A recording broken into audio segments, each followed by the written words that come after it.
Hello and welcome. In this video, we're going to be taking a look at an introduction to limits. So without wasting much time, let us get right into it. So if we have a function f of x to be equal to, say, x squared minus 1 over uh, um, over x minus 1. Now this function is undefined at x equals to 1, right? This function, when we substitute 1, we're going to have 1 squared minus 1 over 1 minus 1. This is 0 over 0, which is undefined, right? Now, we can calculate the limit of this function as x tends to 1. So the limit of this function as x tends to 1 will be equal to the limit of x squared minus 1 over x minus 1 as x tends to 1. Now, if I substitute x equals 1, um I'm going to get a fraction over 0, which is something I don't want to get. So whenever we have a question like this, the very first thing we do is to simplify. So this looks like something we can easily simplify using difference of two squares. So x squared minus 1 will be x plus 1 multiplied by x minus 1. This is the same as x squared minus 1 squared. So we apply our difference of two squares. So we have this over x minus 1. So x minus 1 cancels out x minus 1, and we're left with the limit as x tends to 1 of x plus 1. Now we can substitute 1 and have this as 1 plus 1, and this will be equal to 2. Now, if we were to graph this function, I'm gonna have something like this. So I have this my x axis, this as my y axis. So if I have something like this is 1, this is 1, 2, minus 1, and so on. So I'm going to have something like this. Now what we are looking at, this function is y equals to, let me see, f of x equals to x plus 1. Come in here and just making use of this function. Alright, x plus 1. So if I have, this is just like a sketch, not a perfect graph, but it's something we can, take a look at. So the whole concept is to find the value of y as x approaches 1, right? The value of f of x in this context now as x approaches 1. So we're looking at as the values. So if we trace this up, we're like having these, having, so we're going to be having some values as x approaches 2, as y approaches 2, right? And if we go in this direction as well, so let's say this is, we have 0 0.1, 0 0.2, 0 0.3, 0 0.4. As x approaches 1, what is the value of y? That's the whole concept behind limits. And if we go from this direction as well, we have 1 point, if we say this is 2, 1.9, 1.8, 1.5. So if we trace it also, we're going to have values like 2.1, 2.2, and so on. So we can conclude that we are approaching the value of 2. So the limit as x tends to 1 is simply 2. Let's take a look at another question. So we have to find the limit of x squared plus x minus 2 over x squared plus 5x plus 6 as x tends to 2. Whenever we have a question like this, always simplify first. Always simplify first.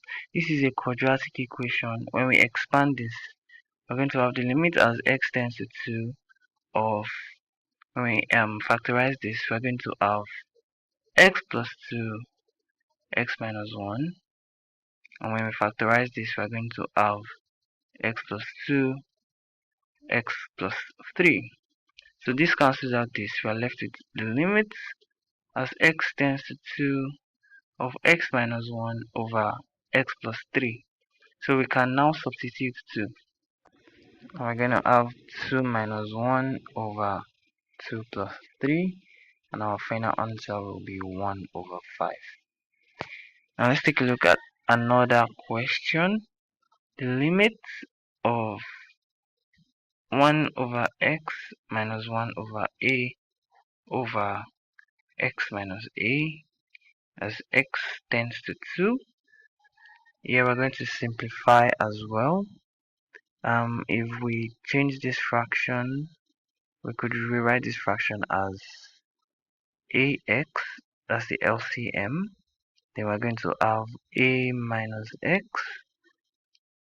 and this will be over x minus a. So we have the limit as x tends to 2 of a minus x over ax over x minus a.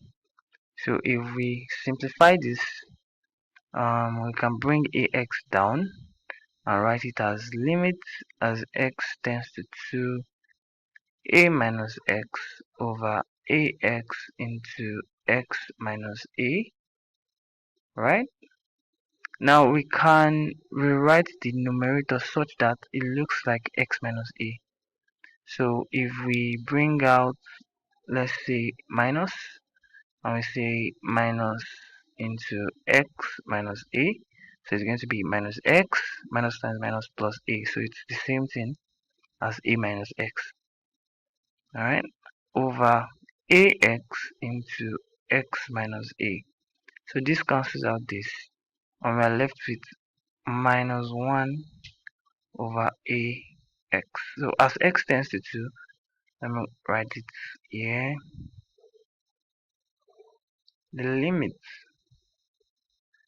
as x tends to 2 of minus 1 over ax will be equal to minus 1 over 2a. And that is our final answer. Let's take a look at one more question before we end this video. This question, if we substitute 4, we're going to have root 4 minus 2 over 4 squared minus 16. And that will be 2 minus 2 over 16 minus 16, and that will be 0 over 0, which is not what we want. So the very first thing you have to do is to simplify. Now, in order for us to simplify this, whenever you have a question like this, always rationalize. When you have square root of any function or any variable in your question, always rationalize. So we do this by multiplying the numerator and the denominator by the conjugate. So we're going to have this as multiplied by root x plus 2 over root x plus 2, right? So we have the limit as x tends to 4 of root x minus 2 root x plus 2. We can simply use difference of two squares here. So here we're going to have x squared minus 16 multiplied by root x plus 2. And this will be the limit as x tends to 4 of x minus 4, right? X squared minus 2 squared. When you expand this, so this will be over x squared minus 16 multiplied by root x plus 2. So we can also simplify this using difference of two squares. We're going to have x minus 4 over x minus let's say x squared minus 4 squared, alright, then root x plus 2. So we can write this as x minus 4 over x minus 4 x plus 4, then root x plus 2.